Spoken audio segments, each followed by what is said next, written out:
हमारी आज की कहानी है परमात्मा की लाठी। एक साधु महाराज वर्षा के जल में प्रेम और मस्ती से भरा चला जा रहा था।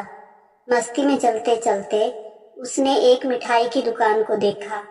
मिठाई की दुकान पर एक कड़ाही में गर्म दूध उबाला जा रहा था और मौसम के हिसाब से दूसरी कड़ाही में गर्मा गर्म जलेबियां तैयार हो रही थी।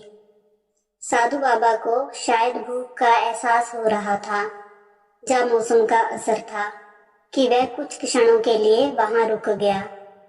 वह हलवाई की भट्टी को बड़े गौर से देखने लगा। साधु बाबा कुछ खाना चाहता था, लेकिन साधु की जेब ही नहीं थी तो पैसे वाला कहां से होते। साधु बाबा कुछ पल भट्टी से हाथ सेकने के बाद चला ही जाना चाहता था कि नेक दिल हलवाई से रहा ना गया। उसने एक प्याला गर्म दूध और कुछ जलेबियां साधु बाबा को दे दी। मलंग ने गरम गरम जलेबियां गर्म दूध के साथ खाई और फिर हाथों को ऊपर की ओर उठाकर हलवाई के लिए प्रार्थना की और फिर आगे चल दिया। साधु बाबा का पेट भर चुका था। दुनिया के दुखों से बेपरवाह वह फिर एक नए जोश से बारिश के गंदले पानी के छींटे उड़ाता चला जा रहा था। वह इस बात से बेखबर था कि एक युवा नवविवाहित जोड़ा भी वर्षा के जल से बचता बचाता उसके पीछे चला आ रहा है। एक बार इस मस्त साधु ने बारिश के गंदले पानी में जोर से लात मारी। बारिश का पानी उड़ता हुआ सीधा पीछे आने वाली युवती के कपड़ों को भिगो गया। उस औरत के कीमती कपड़े कीचड़ से लथपथ हो गए।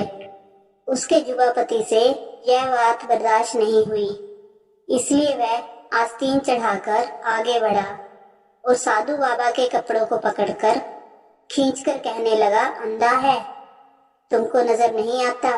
तेरी हरकत की वजह से मेरी पत्नी के कपड़े गीले हो गए हैं और कीचड़ से भर गए हैं। साधु हक्का बक्का सा खड़ा था, जबकि इस युवा को साधु बाबा का चुप रहना नाखुशगवार गुजर रहा था। महिला ने आगे बढ़कर युवक के हाथों से साधु बाबा को छुड़ाना भी चाहा, लेकिन युवा की आंखों से निकलती नफरत की चिंगारी देख वह भी पीछे खिसकने पर मजबूर हो गई। राह चलते राहगीर भी उदासीनता से यह सब दृश्य देख रहे थे, लेकिन युवा के गुस्से को देखकर किसी में इतनी हिम्मत नहीं हुई कि उसे रोक पाते और आखिर जवानी के नशे में चूर इस युवक ने एक जोरदार थप्पड़ साधु बाबा के चेहरे पर जड़ दिया। बूढ़ा साधु थप्पड़ की ताव न झेलता हुआ लड़खड़ाता हुआ कीचड़ में जा गिरा। युवक ने जब साधु बाबा को नीचे गिरता देखा तो मुस्कुराते हुए वहां से चल दिया। बूढ़े साधु ने आकाश की ओर देखा और उसके होंठों से निकला, वाह मेरे भगवान, कभी गर्म दूध जलेबियां और कभी गर्म थप्पड़, लेकिन जो तू चाहे मुझे भी वही पसंद है। ये कहता हुआ वह एक बार फिर अपने रास्ते पर चल दिया। दूसरी ओर वह युवा जोड़ा अपनी मस्ती को समर्पित अपनी मंजिल की ओर अग्रसर हो गया।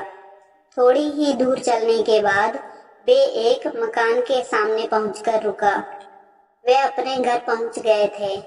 वो युवक अपनी जेब से चाबी निकालकर अपनी पत्नी से हंसी मजाक करते हुए ऊपर घर की सीढ़ियां तय कर रहा था। बारिश के कारण सीढ़ियों पर फिसलन हो गई थी।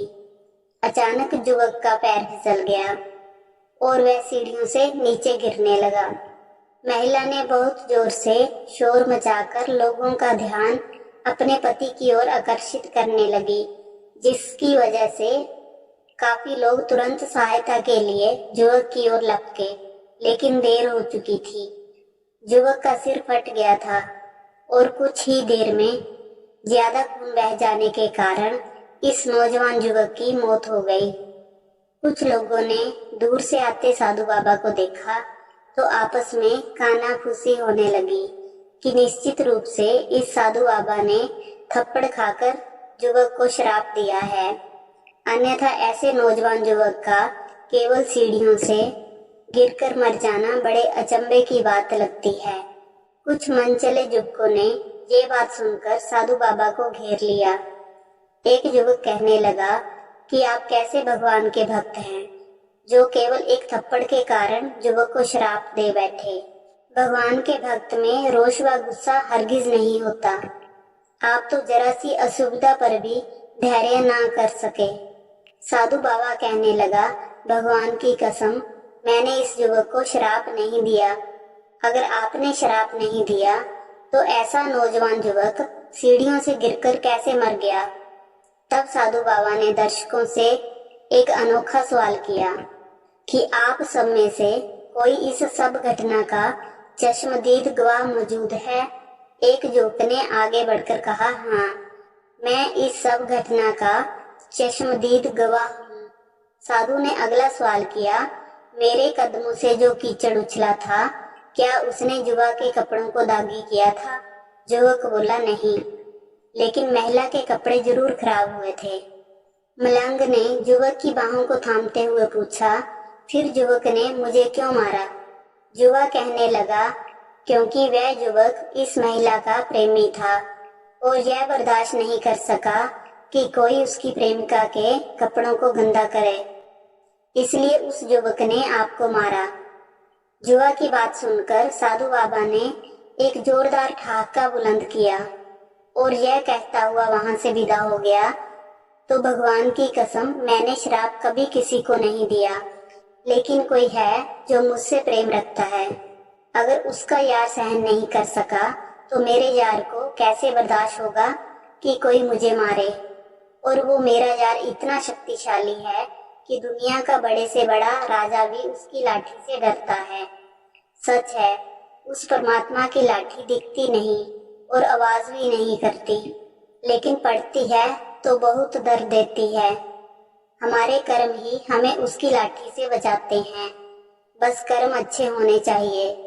साधु बाबा ने जोर से ठहाका लगाया और बोले कि मेरा भी कोई है जो मुझसे प्रेम करता है, उससे भी मेरी बेइज्जती बर्दाश्त नहीं हुई। मेरा प्रेमी है मेरा परमात्मा, जो अपने हर भक्त से बहुत प्रेम करता है। उसकी लाठी ना तो दिखती है और ना ही आवाज करती है,